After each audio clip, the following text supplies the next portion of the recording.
ঈদ মোবারক। সবাই কেমন আছেন? আশা করি সবাই ভালো আছেন। ঈদ উপলক্ষে আপনাদের জন্য নিয়ে আসলাম দুধ সেমাইয়ের রেসিপি। আশা করি আপনাদের সবার ভালো লাগবে। আপনারা আমার নতুন নতুন ভিডিও দেখার জন্য আমার সাথেই থাকুন, আমার ফেসবুক পেজে লাইক করুন। ঈদ মোবারক সবাইকে।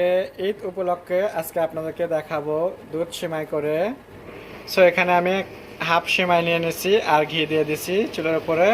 দুইটা তেজপাতা, দুইটা দারচিনি আর হলকা চারটে এলাচ দিয়ে এটা এখন ভালো করে আমি একটু লাল লাল করে একটু ভেজে নেব। আর এই ফাঁকে আমি এখানে দেখাচ্ছি, এখানে আমি 1.5 লিটার দুধ নিছি, এটাকে আমি চুলায় ধরে দিছি। এটাকে এখন আমি জাল করতে থাকবো, যতক্ষণ এটা বলক উঠতে থাকবে ততক্ষণ ওইদিকে আমি সেমাইটা ভেজে নেব। ঈদ মানেই সেমাই থাকবেই, তারপরে হলো সুজির হালুয়া, বিভিন্ন ধরনের হালুয়া বানাবে আরও। আমিও আজকে ঈদের আগা দিন, এর জন্য করে আমি আজকে দুধ সেমাই করতেছি, তারপরে ঝুড়ো সেমাই করব আর হলো ডিম আলু সুজির একটা বরফি করে দেখাবো আপনাদেরকে। ঈদের আগা দিনে রাতে এরকম করে সেমাই রান্না করে ফ্রিজে রেখে দেবেন, সকালে উঠে ঠান্ডা ঠান্ডা সেমাই খেতে খুবই মজা লাগে।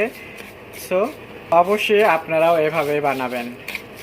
অবশ্যই সেমাইটা একটু অল্প আছে, একটু টাইমলে ভাজবেন, তাহলে কিন্তু তাড়াতাড়ি পুড়ে যায় না, কালারটা সুন্দর থাকে। আমি একটু অল্প আছে, এটাকে এখন 4 থেকে 5 মিনিট একটু ভেজে নেব। দেখতেই পাচ্ছেন সেমাইটা কিন্তু আমার ভাজা হয়ে গেছে। এখন আমি চুলাটা অফ করে দিচ্ছি। আর বেশি একটা কালার করবো না, এই কালারটাই অনেক সুন্দর, একদম চকলেট কালার হয়ে যাবে। আমি চুলাটা অফ করে দিলাম। এখানে দেখতেই পাচ্ছেন দুধ কিন্তু আমার বলক উঠে গেছে এখানেও। এদিকে সেমাইটা আমার ভাজা হয়ে গেছে, এখন আমি এখানে সেমাইটা অ্যাড করে দেবো। আমি এখানে এখন সেমাইটা অ্যাড করে দিচ্ছি। ঈদ মানে 2-3 রকমের সেমাই থাকবে, 4-5 রকমের হালুয়া থাকবে, এরকম মিষ্টি। আমিও আজকে 2-3 রকমের সেমাই হালুয়া বানাচ্ছি আর আপনাদের সাথে শেয়ার করতেছি। অবশ্যই আপনারা দেখবেন আর এভাবে আপনারাও বাসায় বানাবেন। এখন আমি সেমাইটা এভাবে জাল করতে থাকবো 3-4 মিনিট। দেখতে দেখতে সেমাইটাও কিন্তু আমার হয়ে গেছে, দেখতেই পারছেন সেমাইটা সেদ্ধ হয়ে গেছে, দুধটাও ঘন হয়ে আসছে। এখন আমি এখানে একটু চিনি দিয়ে দেব।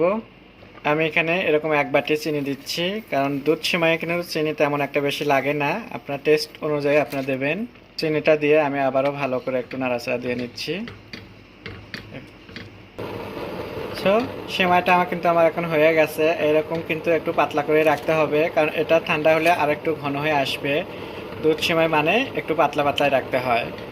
আশা করি আপনাদেরও ভালো লাগবে। এখন আমি আপনাদেরকে দেখাবো সার্ভ করে ঢেলে।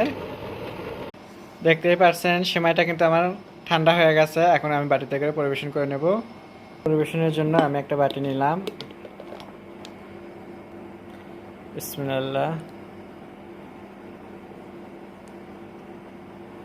আমার হয়ে গেল ঈদের সেমাই। আশা করি আপনাদেরও ভালো লাগবে, এরকম করে বাসায় বানাবেন। এখন দিয়ে দিচ্ছি উপর দিয়ে আমি গ্রিন বাদাম, পাস্তা বাদাম। কি অবশ্যই বাসাতে এভাবে বানিয়ে খাবেন, খাবেন না? অবশ্যই খাবেন, ঈদ মানেই তো সেমাই। আবারও আপনাদেরকে বলছি সবাই ভালো থাকবেন। ঈদ মোবারক।